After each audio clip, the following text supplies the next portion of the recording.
जय श्री कृष्ण दोस्तों। एक बार धर्मराज युधिष्ठिर बोले कि हे भगवान, वैशाख मास के शुक्ल पक्ष की एकादशी का क्या नाम है तथा इसकी विधि क्या है, सो सब विस्तार पूर्वक कहिए। तब श्री कृष्ण भगवान बोले कि हे धर्मानंद, मैं आपसे एक पुरातन कथा कहता हूँ जिसको महर्षि वशिष्ठ ने श्री रामचंद्र जी से कहा था। श्री रामचंद्र जी बोले कि हे गुरुदेव, आप मुझे कोई ऐसा व्रत कहिए जिससे समस्त पाप और दुख नष्ट हो जाएं। मैंने जनक नंदिनी श्री सीता जी के वियोग में बहुत दुख भोगे हैं, अतः अब आप कोई ऐसा व्रत बतलाइए। तब महर्षि वशिष्ठ जी बोले कि हे राम, आपने बहुत सुंदर प्रश्न किया है। आपकी बुद्धि अत्यंत शुद्ध और पवित्र है।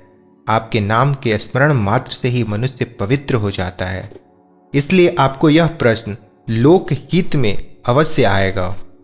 वैशाख मास के शुक्ल पक्ष में जो एकादशी होती है उसका नाम मोहिनी है। इस एकादशी के व्रत के करने से मनुष्य के समस्त पाप तथा दुख कट जाते हैं। उसके व्रत के प्रभाव से मनुष्य मोह जाल से छूट जाता है। अतः हे राम, इस एकादशी का व्रत दुखी मनुष्य को अवश्य ही करना चाहिए। मोहिनी एकादशी के व्रत में मनुष्य के समस्त पाप नष्ट हो जाते हैं। मोहिनी एकादशी के व्रत में मनुष्य के सभी पाप नष्ट हो जाते हैं। अब आप इसकी कथा ध्यानपूर्वक सुनिए। सरस्वती नदी के किनारे एक भद्रावती नाम की नगरी बसी हुई थी। उस नगरी में सोमवंशीय धृतमान नाम का एक राजा राज्य करता था। उसी नगरी में एक धन धन्या से पूर्ण पुण्यवान एक वैश्य रहता था। उसका नाम धनपाल था। वह अत्यंत धर्मात्मा तथा विष्णु भक्त था। उसने नगर के अनेकों भोजनालय, प्याऊ, कुआं, तालाब, धर्मशाला आदि बनवाए। उसने सड़कों के किनारे आम, जामुन, नीम आदि के वृक्ष लगवाए। उस वैश्य के 5 पुत्र थे। उसका सबसे बड़ा पुत्र अत्यंत पापी था। वह अपना समय जुआ खेलने में व्यतीत करता था और दूसरों के स्त्रियों के साथ विहार करने में। वह महान नीच था और देवी देवता पितृ आदि को नहीं मानता था।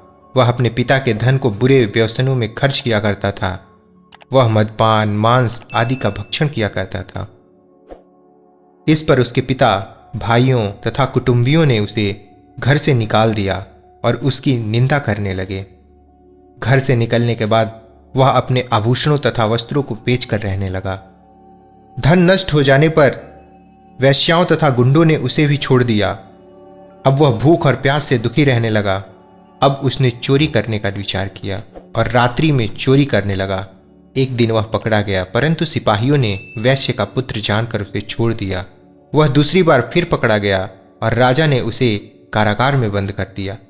कारागार में राजा ने उसको बहुत दुख दिए और उसे नगर छोड़ने को कहा। अंत में वह दुखी होकर नगरी को छोड़कर चला गया और जंगल में पशु पंछियों को मार मार कर खाने लगा। फिर वह बहेलिया बन गया और धनुष बाण से पशु पंछियों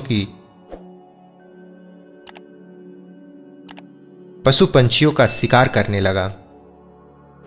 एक दिन वह पापी भूख और प्यास से व्याकुल खाने की खोज में निकल पड़ा और कौटिल्य ऋषि के आश्रम पर पहुंच गया। उस समय वैशाख का महीना था। कौटिल्य ऋषि गंगा स्नान करके आए थे। उनके भीगे वस्त्रों के छींटे मात्र से उस पापी को कुछ सद्बुद्धि प्राप्त हुई। वह पापी मुनि के पास जाकर हाथ जोड़कर कहने लगा कि हे मुनि, मैंने अपने जीवन में बहुत पाप कर्म किए हैं। आप उन पापों से छूटने का कोई साधारण और बिना धन का उपाय बतलाइए। तब ऋषि बोले, तू ध्यान देकर सुन। वैशाख मास के शुक्ल पक्ष की एकादशी का व्रत कर। इस एकादशी का नाम मोहिनी है, जिसके व्रत करने से तेरे समस्त पाप नष्ट हो जाएंगे। मुनि के वचनों को सुनकर वह बहुत प्रसन्न हुआ और मुनि की बताई हुई विधि के अनुसार उसने मोहिनी एकादशी का व्रत किया। हे राम जी, उस व्रत के प्रभाव से उसके समस्त पाप नष्ट हो गए और अंत में वो गरुड़ पर चढ़कर विष्णु लोक को चला गया। इस व्रत से मोह आदि भी नष्ट हो जाते हैं। संसार में इस व्रत से अन्य कोई श्रेष्ठ व्रत नहीं, जिसके महात्म के श्रवण पठन से ही जो पुण्य होता है वह पुण्य एक सहस्त्र गोदान के पुण्य के बराबर होता है। इससे यह विदित होता है कि किसी भी प्रकार की कुसंगति से मनुष्य का पतन हो जाता है और किस प्रकार अच्छी संगत से उसका उद्धार होता है। जय श्री कृष्ण दोस्तों, फिर मिलते हैं अगली वीडियो में।